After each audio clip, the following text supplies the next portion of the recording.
বরিশালে একত্রে ৫ সন্তানের জন্ম দিয়ে রীতিমতো হইচই ফেলে দিয়েছেন পটুয়াখালীর বাউফল উপজেলার লামিয়া আক্তার নামে এক গৃহবধূ। আজ দুপুরে বরিশাল ডায়াবেটিস হাসপাতালে নর্মাল ডেলিভারির মাধ্যমে ৩টি পুত্র সন্তান ও ২টি কন্যা সন্তানের জন্ম দেন তিনি। বর্তমানে শিশুরা ও তাদের মা শঙ্কামুক্ত রয়েছে বলে জানিয়েছেন হাসপাতালের চিকিৎসক। নর্মাল ডেলিভারিতে 5টা বাচ্চা ডেলিভার করা হয়।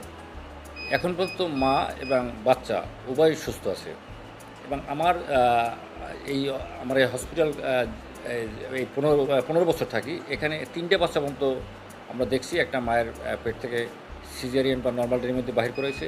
আমি এই জীবনে প্রথম দেখলাম যে 5টা বাচ্চা নর্মাল ডেলিভারির মাধ্যমে ডেলিভারি করা হয়েছে এবং বাচ্চা মা সুস্থ আছে। এ বিষয়ে শিশুর বাবা ব্যবসায়ী সোহেলের সাথে কথা বললে জানা যায়, আইফোন সহ সকল মোবাইলের সমস্যার সমাধান রয়েছে বরিশাল মিরাজ টেলিকমে। গর্ভাবস্থায় আল্ট্রাসোনোগ্রাম করলেও সেখানে 3টি সন্তান রয়েছে বলে তাদেরকে জানিয়েছিলেন চিকিৎসকরা।